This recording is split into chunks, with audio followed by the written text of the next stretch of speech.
And hi, I am Seema and आप सबका तन्ना defence academy channel में एक बार फिर से स्वागत है।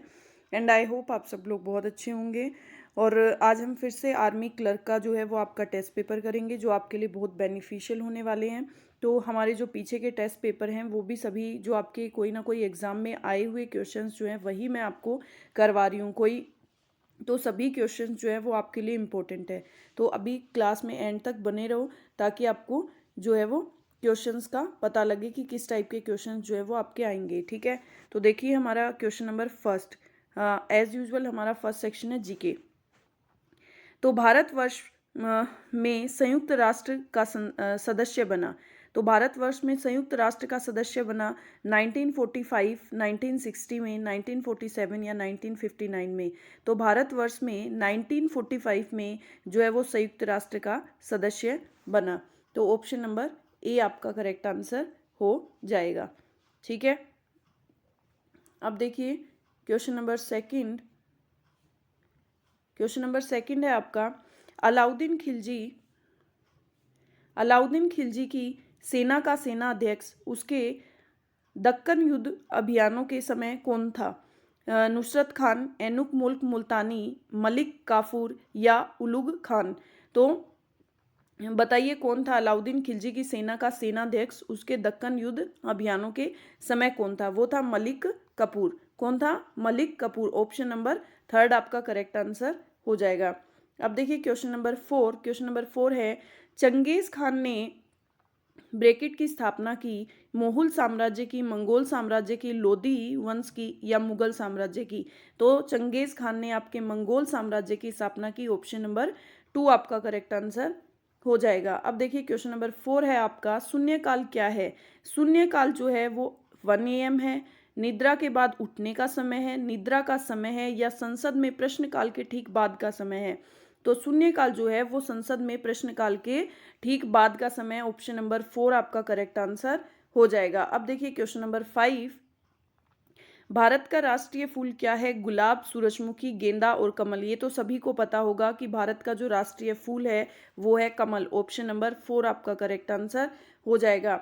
अब देखिए question number five. Question number five है आपका, प्रोटॉन के पास ब्रैकेट आवेश होता है। अब आपका जीएस आ गया है, ऋणात्मक, अनंत, धनात्मक और उदासीन।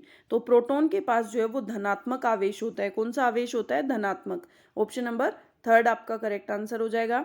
अब देखिए क्वेश्चन नंबर फोर, प्राकृतिक गैस में मुख्य रूप से ब्रैकेट होता है। प्रोपेन गैस होती है, इथेन होता है, ब्यूटेन होता है या मीथेन होता है? तो बताइए प्राकृतिक गैस जो है उसमें मुख्य रूप से क्या होता है? तो प्राकृतिक गैस के अंदर मुख्य रूप से आपके मीथेन होता है। ऑप्शन नंबर फोर आपका करेक्ट आंसर हो जाएगा, मीथेन। ठीक है, अब देखिए नेक्स्ट क्वेश्चन नंबर, देखिए गैस का उपयोग गैस वेल्डिंग के लिए किया जाता है। तो कौन सी गैस का उपयोग जो है वेल्डिंग के लिए किया जाता है? इथेन, मीथेन, हीलियम और एसिटिलीन। तो एसिटिलीन जो है उसका योग आपका उपयोग जो है वो गैस वेल्डिंग के लिए किया जाता है। ऑप्शन नंबर फोर आपका करेक्ट आंसर हो जाएगा। अब देखिए क्वेश्चन नंबर आपका, ठीक है, टाइफाइड का कारण क्या है? टाइफाइड का कारण कवक, विषाणु, प्रोटोजोआ या जीवाणु? बताइए क्या है? तो टाइफाइड का जो कारण है वो है आपका जीवाणु। क्या है? जीवाणु। ऑप्शन नंबर फोर आपका करेक्ट आंसर हो जाएगा। अब देखिए नेक्स्ट क्वेश्चन, जीएस का आपका लास्ट क्वेश्चन, एक केंचुआ का ब्रैकेट होता है, चिकना शरीर होता है, खंडित शरीर होता है, संयुक्त नेत्र होता है या जोड़े में पैर होते हैं? तो केचुआ का कैसा होता है? केचुए का खंडित शरीर होता है। ऑप्शन नंबर टू आपका करेक्ट आंसर हो जाएगा। अब देखिए आपका मैथ स्टार्ट होता है, तो हम देखिए मैथ का हमारा फर्स्ट क्वेश्चन करते हैं। तो देखिए आपको 65 की स्क्वायर बतानी है, तो आपको इस तरह से नहीं करना 65 को 65 से मल्टीप्लाई करने लग जाओ, इस तरह से नहीं करना। ये जो 5 है इस 5 की आप स्क्वायर कर लो, तो 5 की स्क्वायर कितनी होती है? 25। अब जो ये 6 है, 6 को एक ज़्यादा से मल्टीप्लाई कर दो 7 से, तो 6 साते 42। तो ऑप्शन नंबर एक आपका करेक्ट आंसर हो जाएगा, 42, 25। अब देखो next question number four. Question number four है आपका, दिए गए श्रृंखला में 4, 9, 16 और 25 आगे की आपको सीरीज बतानी है। तो देखो 4 आपको पता है 2 की स्क्वायर होता है, 3 आपको पता है 3 की स्क्वायर होता है, 9, 16 आपको पता है 4 की स्क्वायर, 5 की स्क्वायर 25, तो यहाँ पे आ जाएगी 6 की स्क्वायर, और 6 की स्क्वायर होती है आपकी 36। तो ऑप्शन नंबर 4 आपका करेक्ट आंसर हो जाएगा। अब देखिए क्वेश्चन नंबर 4, क्वेश्चन नंबर 4 है आपका, क्वेश्चन नंबर 4 है, राम की अपनी कुल कमाई का 50% खर्च करता है। यदि वह 2000 रुपये खर्च करता है, 2000 खर्च करता है मतलब कितना खर्च करता है, 50%। तो उसकी टोटल आपको क्या निकालनी है, कमाई निकालनी है। तो देखिए 5, ये कितनी बार चौके 20, 5 4 जा 20, तो आप उसकी टोटल जो इनकम है वो कितनी हो जाएगी, 4000 रुपीज़। Option number 3। अब देखिए नेक्स्ट क्वेश्चन, नेक्स्ट क्वेश्चन है हमारा -7 की स्क्वायर। तो देखिए -7 की स्क्वायर क्या आएगी, 7 को -7 को मल्टीप्लाई करोगे तो माइनस माइनस प्लस, और 7 को 7 से करोगे तो 49। तो ऑप्शन नंबर 1 प्लस का 49 आपका आंसर हो जाएगा। अब देखिए नेक्स्ट क्वेश्चन नंबर, देखो ए और बी क्रम से 80,000 और 60,000 रुपए के निवेशी के साथ एक व्यवसाय शुरू करते हैं। वर्ष के अंत में व्यापार में कुल लाभ के अनुपात में, तो लास्ट में जो है उनका प्रॉफिट किस अनुपात में होगा। तो देखिए प्रॉफिट होगा 80,000 और 60,000 इसी अनुपात में होगा। तो इसको कट कर लीजिए, 0 से 0 कट हो गए। अब 2 की टेबल से 2 3 जा 6 और 2 4 जा 8, तो ऑप्शन नंबर 4 आपका करेक्ट आंसर हो जाएगा। ठीक है, अब देखिए नेक्स्ट क्वेश्चन नंबर, नेक्स्ट देखो, मूलधन 3000 रुपीज़ का 2 वर्ष के लिए वार्षिक ब्याज 5% है, तो साधारण ब्याज। तो आपको क्या निकालना है, 3000 का आपको 5% और कितने दिन का, 2 साल का आपको ब्याज निकालना है। तो 2 0 से 2 0 गया, अब 5 दूनी 10, तो 30 को आपने 10 से मल्टीप्लाई किया, तो टोटल इंटरेस्ट कितना हो गया 2 साल का, 300 रुपये। तो ऑप्शन नंबर 2 आपका करेक्ट आंसर हो जाएगा। ठीक है, अब देखो, अब हम मूव करेंगे हमारे नेक्स्ट क्वेश्चन पे। तो देखो नेक्स्ट क्वेश्चन है हमारा,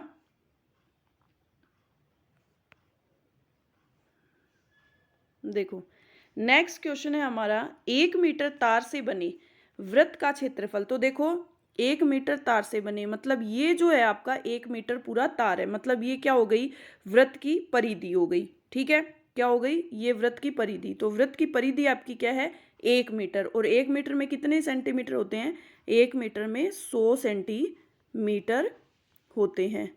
ठीक है, तो वृत्त की परिधि, तो वृत्त की परिधि इजिकल टू आपका कितना आ गया, 100 सेंटीमीटर। ठीक है, वृत्त की परिधि आपकी क्या होती है, 2πr इजिकल टू 100, इसको कट कर दो 50 टाइम। ठीक है, अब हम इससे आर निकाल लेंगे, तो इसकी वैल्यू क्या होती है, 22/7। तो इधर लिखोगे आप 50 इंटू 7/22। अब देखो कट कर लो, 2 की टेबल से ये 11 बार और ये 25, तो ये 25 7 जा कितना हो जाएगा, 175 डिवाइड बाई 11, ये आपकी आ गई आर। अब देखो वृत्त का क्षेत्रफल क्या होता है आपका, वृत्त का क्षेत्रफल होता है हमारा πr की स्क्वायर। ठीक है, वृत्त का क्षेत्रफल। अब हम इसको सोल्व करेंगे, देखो 22/7 इंटू आर हमारा क्या आया है, इधर लिख लेते हैं 22/7 इंटू आर हमारा है 175/11 इंटू 175/11। अब हम क्या करेंगे, अब हम इसको कट करेंगे, तो 11 2 जा 22, अब इसको कट कर देंगे, 7 2 जा 14 और बच गया 3 35, तो 7 5 जा 35। अब 25 दूनी कितना होता है आपका 50। अब इसको आप 175 से मल्टीप्लाई कर दो, फिर हम 11 से डिवाइड कर देंगे इसमें। ठीक है, तो 0 5 5 जा 25। ठीक है, 2 कैरी, 5 7 जा 35, 35 प्लस 2 37, 5 1 जा 5 और 5 में 3 ऐड करोगे तो आपका कितना आ जाएगा 8। अब इसमें 11 का डिवाइड कर दो, तो देखो 11 7 जा 77, बच गया कितना 77, बच गया आपका 10, 105, तो ये कितनी बार चला जाएगा आपका 9 बार, 11 9 जा 99, बच गया 6, 11 5 जा 55, ठीक है। अब बच गया 10 कितना, अब बच गया 11 5 जा 55, तो आपका अब देखो यहाँ पे क्या आएगा, अब यहाँ पे आएगा पॉइंट, तो मतलब हमें आगे निकालने की जरूरत नहीं है क्योंकि पॉइंट के बाद का हमारा सिर्फ एक ही, यहाँ पे कितना बच गया 50, तो 11 4 जा 44, तो ऑप्शन नंबर 4 ही आपका करेक्ट आंसर आएगा क्योंकि पॉइंट के बाद हमें और नहीं दिया है, ठीक है। अब देखो नेक्स्ट क्वेश्चन नंबर नेक्स्ट, एक आदमी ने एक ट्रांजिस्टर को 10% की हानि पर 450 रुपये में बेचा। 10% की हानि में मतलब 90 रुपीज़ उसकी 90% वैल्यू, हमें 100% वैल्यू निकालनी है उसकी परचेज प्राइस। इसको कट किया 9 5 जा 45, तो उसकी वैल्यू कितनी आ गई 500। ऑप्शन नंबर 1 आपका करेक्ट आंसर हो जाएगा। अब देखिए क्वेश्चन नंबर 4, दो संख्याएं 3:4 के अनुपात में उनका एलसीएम 84 है, तो दोनों संख्याओं की सबसे बड़ी संख्या क्या होगी। तो देखिए दो संख्याएं क्या होगी 3x और 4x। अब इन दोनों का एलसीएम आपका क्या आ जाएगा, 3 चौके 12, 12x। अब ये 12x किसके बराबर है, एलसीएम 84 के बराबर। अब 12 सत्ते 84, x की वैल्यू आपकी कितनी आ गई 7, आपको बड़ी वैल्यू पूछी है तो हम इसको किससे मल्टीप्लाई कर देंगे 7 से, तो 4 7 जा 28, तो ऑप्शन नंबर 3 28 आपका आंसर हो जाएगा। अब देखिए नेक्स्ट 18 45 और 72, इसका आपको HCF बताना है। क्या बताना है, हाईएस्ट कॉमन फैक्टर, HCF बताना है।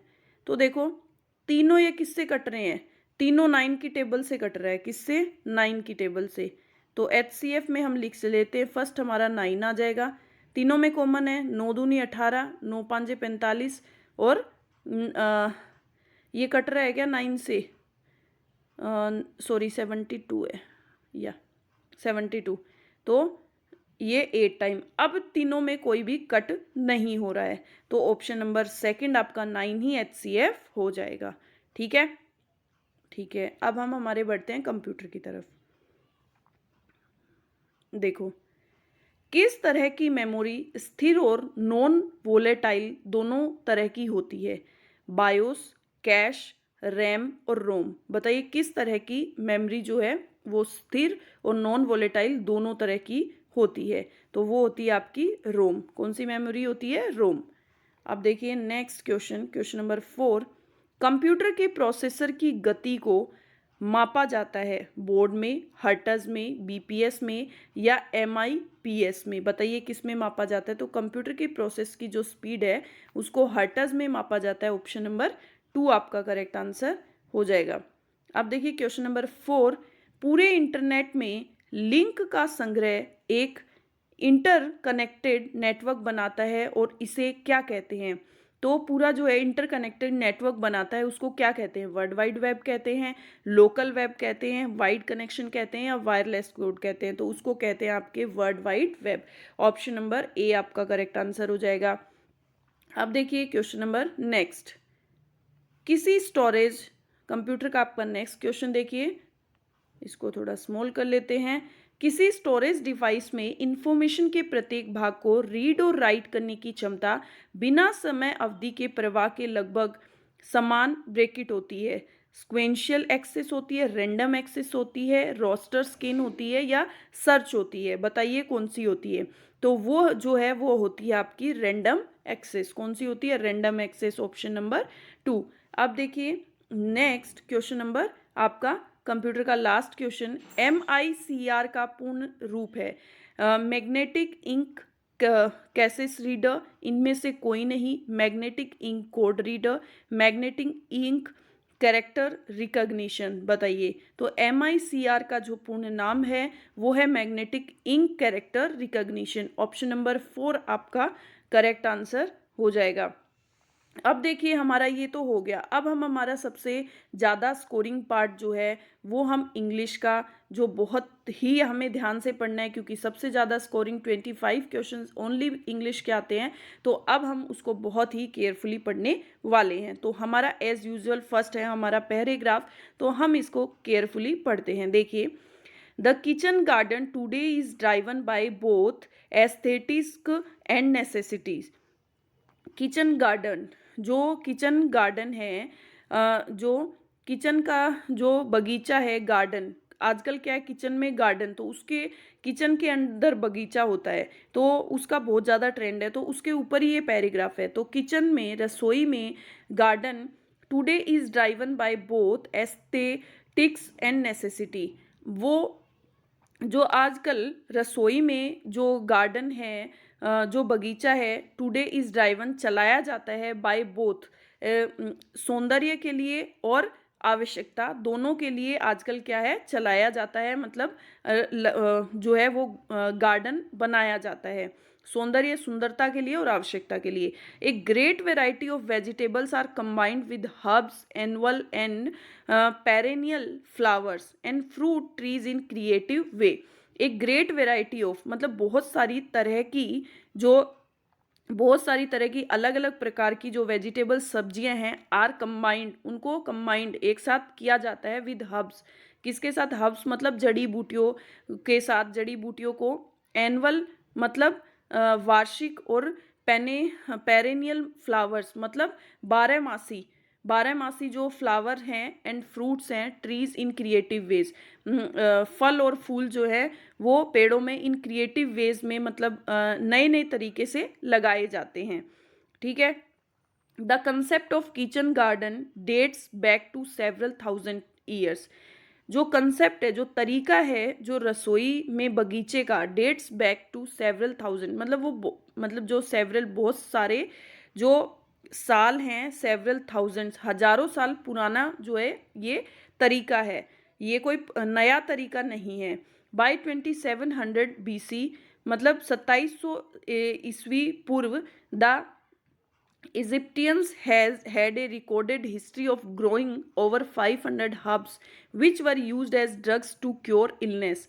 जो मिश्रवादी थे, हैड ए रिकॉर्डेड हिस्ट्री, उनकी जो एक हिस्ट्री, उनका रिकॉर्डेड इतिहास है, दर्ज है उनका एक इतिहास, ऑफ ग्रोइंग, वो उगाते थे, ओवर 500 हर्ब्स, 500 से ज़्यादा जड़ी बूटियों को वो क्या करते थे? उगाते थे, उनका एक इतिहास रिकॉर्ड है। विच वर यूज्ड, जो कि उपयोग की जाती थी, एज ड्रग्स, दवाइयों के रूप में, टू क्योर इलनेस, जो कि बीमारियों को ठीक करने के लिए दवाइयों के रूप में यूज़ किया जाता था उन जड़ी बूटियों का। इन टूडेज इंडिया, जो आज की का जो भारत है, herbal plants are new entrants in Indian garden.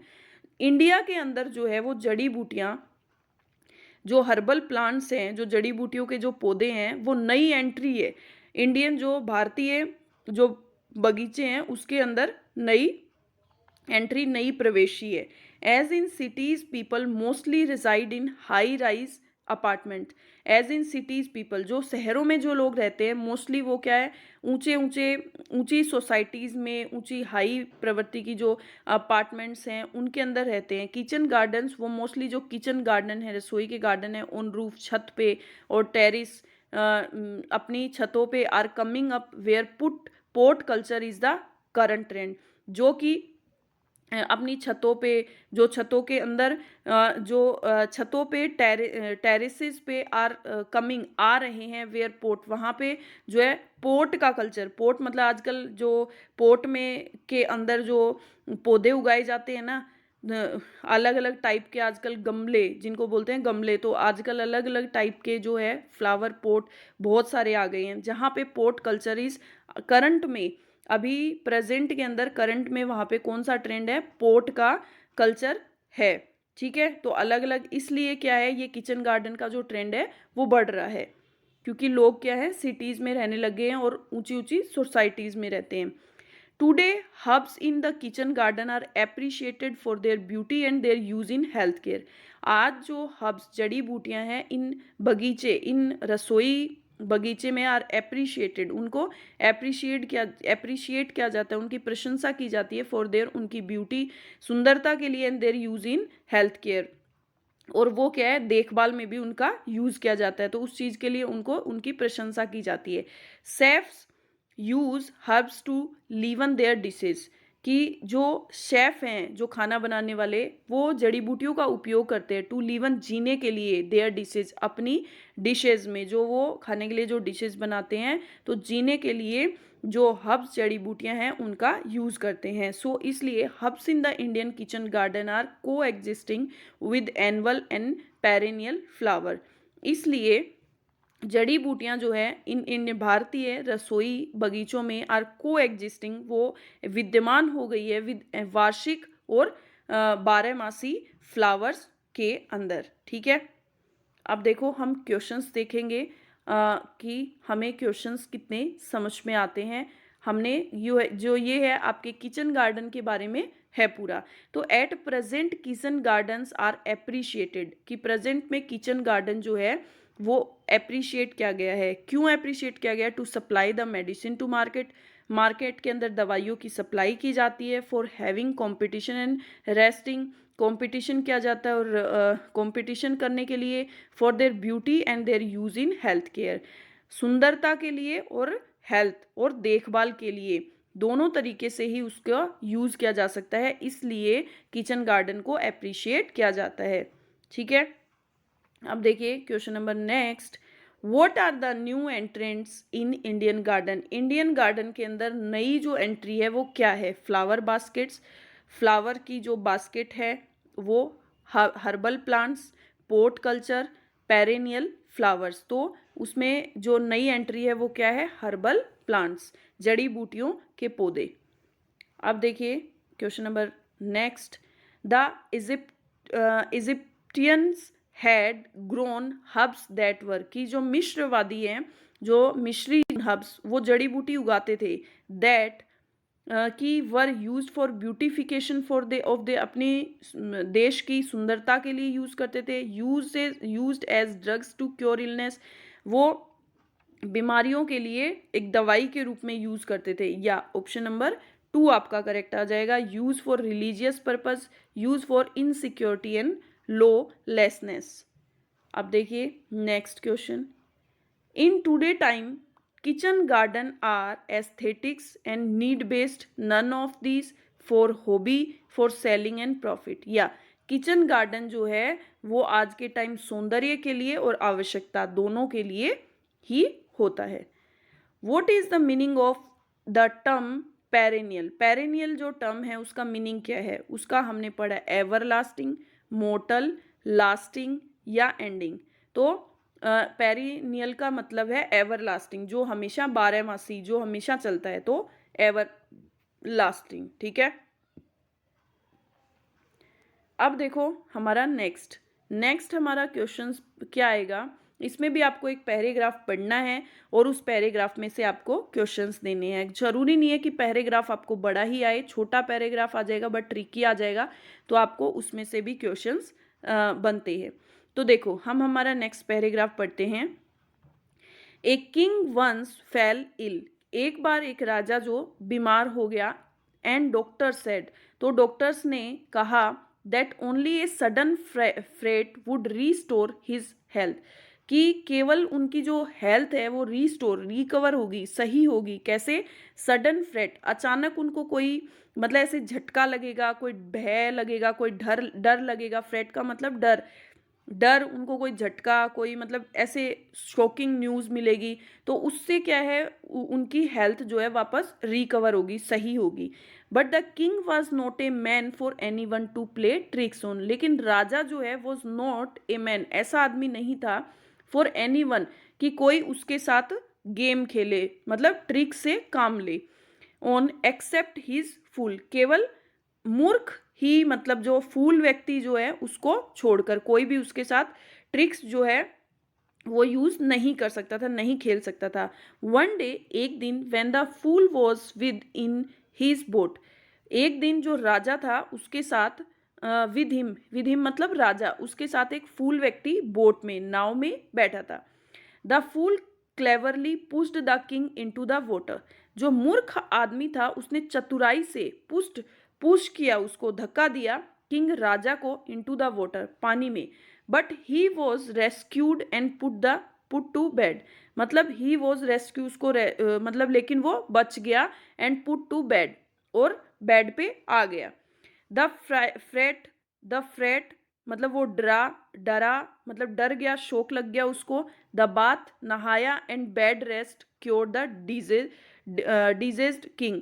उसके बाद उसने क्या किया, बेड रेस्ट किया, बेड पे, क्योर द डिजीज, जो बीमारी थी वो राजा की ठीक हो गई। But he was so angry, लेकिन वह बहुत गुस्से में था, विद द फूल, मूर्ख व्यक्ति पे, that he turn him out of the country, उसके लिए उसने उसको देश से बाहर निकाल दिया।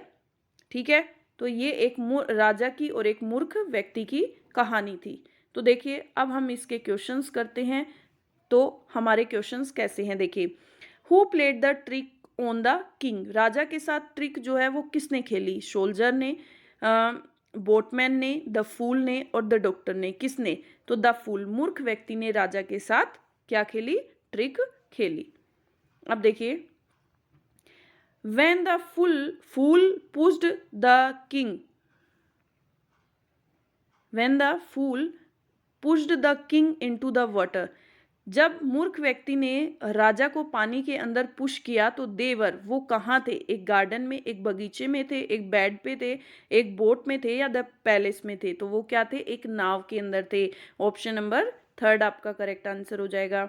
अब देखिए next, what did the doctor say about the king, doctor ने राजा के लिए क्या कहा, कि only A boat trick could cure the king, केवल राजा को एक बोट की, नाव की ट्रिक ही काम मतलब ठीक कर सकती है। Only a sudden fright would restore the Kings health, केवल एक अचानक जो डर है, जो शोक है, वही राजा को रिकवर कर सकता है। या ये ऑप्शन नंबर 2 यही बोला था कि कोई सडन शोक जो है वो राजा को ठीक कर सकता है। The king had suffered a sudden fright, वो बीमार हो गया। Only the fool would cure the king. अब देखिए next, the fool who cured the king was, जो मूर्ख था जिसने राजा को बचाया, राजा की हेल्थ सही हुई, वॉज रिवार्डेड, उसको रिवार्ड मिला। पुट इनटू जेल, वो जेल में गया। Turned out of the country, वो कंट्री से बाहर चला गया। ऑप्शन नंबर 3 आपका करेक्ट आंसर हो जाएगा। अब नेक्स्ट क्वेश्चन देखिए, who cleverly pushed the king, जिसने राजा को चतुराई से पानी में पुश किया था, but rescued and put him to bed. But rescued मतलब उसको, राजा को क्या, रेस्क्यू से उसको राजा बच गया, and put him to bed, और बेड पे आ गया। तो वो कौन था जिसने राजा को पानी में जो है वो पुश किया था, द फूल, द मूर्ख व्यक्ति, the boatman, the king, the doctor. तो ऑप्शन नंबर ए आपका करेक्ट आंसर हो जाएगा। अब देखिए next,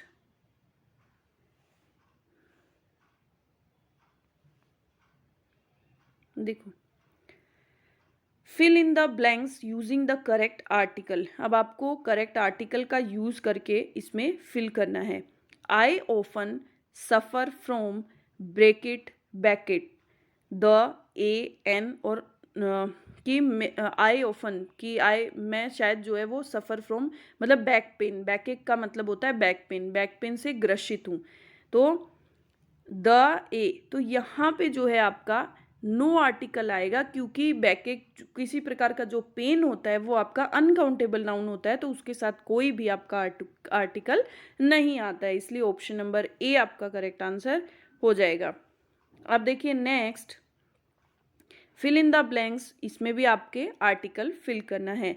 he always speaks and truth, no article, a, the truth. तो he always speaks the truth, तो कभी भी आपको कोई सर्टेन बात हमें बोलनी होती है, जो मतलब जो यूनिवर्सल ट्रूथ है, कि ही ऑलवेज स्पीक द ट्रूथ, हमें हमेशा सत्य बोलना चाहिए, हम हमेशा सत्य बोलते हैं, ये जो एक यूनिवर्सल ट्रूथ है। तो यूनिवर्सल ट्रूथ के साथ ऑलवेज आप दी का यूज करते हैं, पर्टिकुलर जो आपका डेफिनेट आर्टिकल है उसका यूज होता है, इसलिए आपके यहाँ पे द आएगा, ए, एन में से नहीं आएगा। नाउ नेक्स्ट देखिए, इसमें भी आपको आर्टिकल फिल करना है। तो देखिए, वी स्टॉप्ड फॉर, अब यहाँ पे आपके क्या आ जाएगा, ए। हमने क्या की, स्टॉप की for a cup of green tea. Green tea का जो कप था उसकी मतलब हमने ग्रीन टी पीनी जो है वो स्टॉप की ऑन द वे होम। जब हम क्या कर रहे थे, ऑन द, जब घर के रास्ते में थे, ऑन द वे होम। तो यहाँ पे क्या आ जाएगा, ए और द। जब हम कोई सर्टेन किसी रास्ते के लिए या किसी चीज़ के लिए हम बात कर रहे हैं तो वहाँ पे हमारा डेफिनेट आर्टिकल आता है द। अब देखो,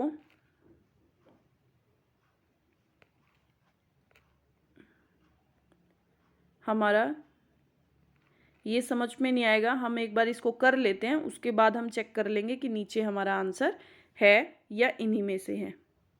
तो देखो, हमें ये क्या क्वेश्चन है, make a meaningful sentence by rearranging the parts PQRS of the given sentence between line number 1 and 2। आपको इस सेंटेंस को कंप्लीट करना है, रीअरेंज करना है। तो देखिए, हम रीअरेंज करते हैं। देखो, we have the pleasure, we have the pleasure a double room for 5 days for September 4 to September 8 that we have reserved of informing you both days inclusive। तो देखिए, we have pleasure, हमें खुशी, we have the pleasure, हमें खुशी है, of informing you, आपको inform करते समय हमें खुशी है, दैट कि वी हैव रिजर्व, हमने रिजर्व किया है, ए बुक किया है, ए डबल रूम, एक डबल रूम फॉर 5 डेज, 5 दिनों के लिए, for September 4 to September 8, both days inclusive, दोनों दिन मतलब 4 और 8 दोनों इंक्लूसिव है। तो देखिए, पहले इसमें क्या आएगा, पहले हमारा एस है, उसके बाद हमारा आर है, उसके बाद हमारा क्या है, पी है, और उसके बाद हमारा क्यू है। तो देखिए, ये चेक कर लीजिए, तो ऑप्शन नंबर 1 ही हमारा करेक्ट आंसर हो जाएगा। अब देखिए, हम हमारे नेक्स्ट क्वेश्चन पे चलेंगे। देखो देखो, we have to, as we see it, speaks the truth, there is falsehood and darkness even if all around us. We have to speak the truth, हम क्या करते हैं, सत्य बोलते हैं। एज वी सी इट, मतलब जैसे जब हम देखते हैं कि even if there is falsehood and darkness, जब हम अंधेरे में, मतलब कोई गलतियों में अंधेरे में जा रहे होते हैं, जब हमारे चारों तरफ अंधेरा होता है, तो हम उस टाइम क्या करते हैं, हम उस टाइम सत्य बोलते हैं। तो we have to speaks the truth as we see it even if there is falsehood and darkness all around us. तो इसमें वी हैव टू, सबसे पहले आपका क्यू आ जाएगा, उसके बाद आपका पी आ जाएगा, उसके बाद एस, और उसके बाद आर। तो चेक कर लीजिए, क्यू पी एस आर, तो ऑप्शन नंबर 2 आपका करेक्ट आंसर हो जाएगा। अब देखिए, हम इसमें चेक करते हैं। देखो,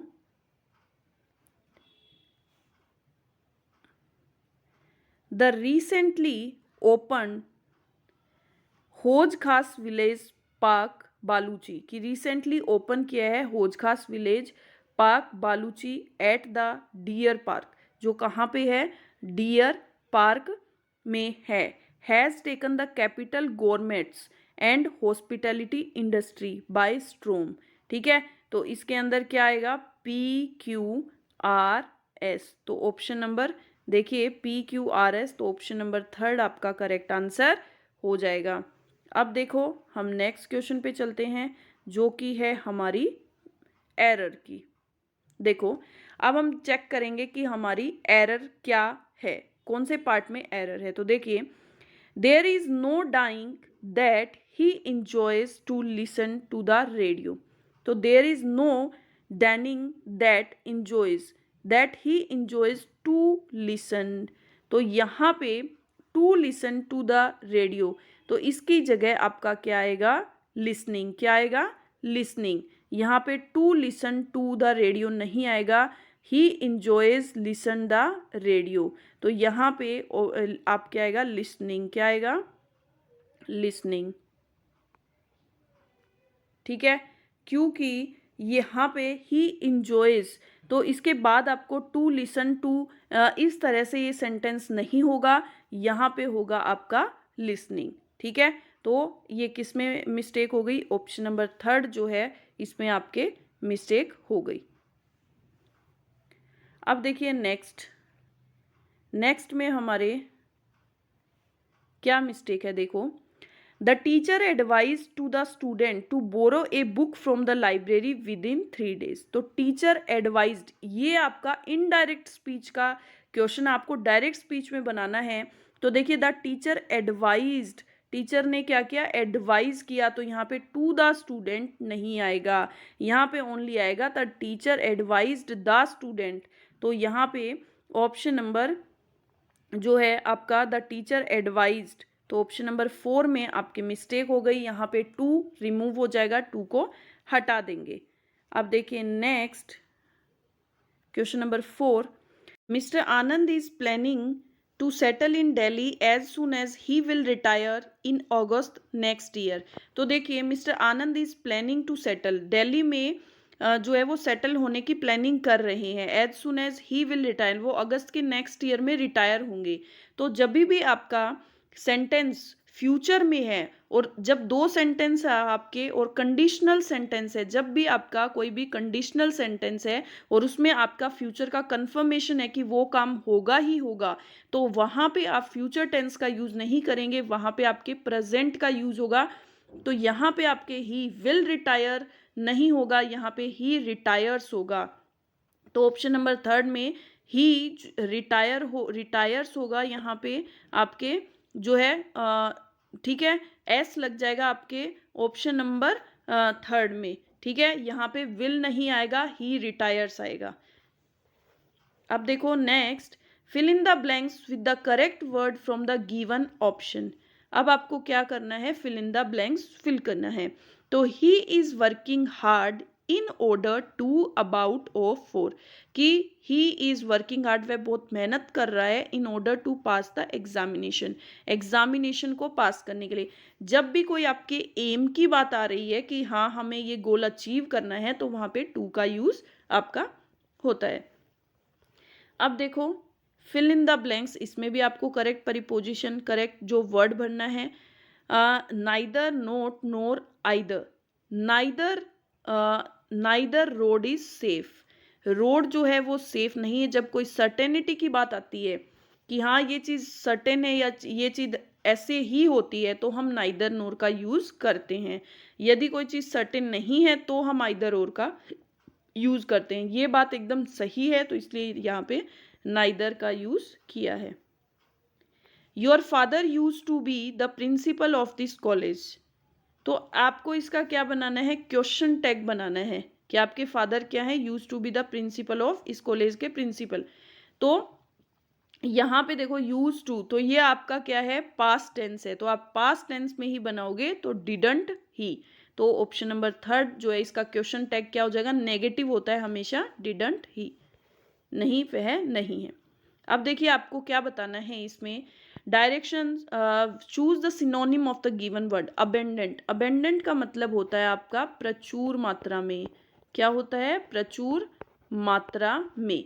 तो प्लेंटी, प्लेंटी का मतलब भी प्रचुर मात्रा में होता है। लेस, कम, लिमिटेड मतलब सब पर्याप्त, और फाइनाइट तो आपको पता है। तो ऑप्शन नंबर 1 आपका करेक्ट हो जाएगा कि बहुत सारी मात्रा में। अब देखिए एग्री, एग्री का आपको एंटोनियम बताना है, उल्टा बताना है, ओपोजिट बताना है। एग्री मतलब सहमत होना, डिस्प्ले मतलब कोई जब प्रदर्शनी लगती है तो हम देखते हैं कोई चीज़, तो उसको बोलते हैं डिस्प्ले करना, दिखाना, लगाना। प्रोड्यूस उत्पादन करना, ओल्ड पुराना। डिसएग्री मतलब असहमति, एग्री सहमति, डिसएग्री असहमति। अब देखो नेक्स्ट क्वेश्चन नंबर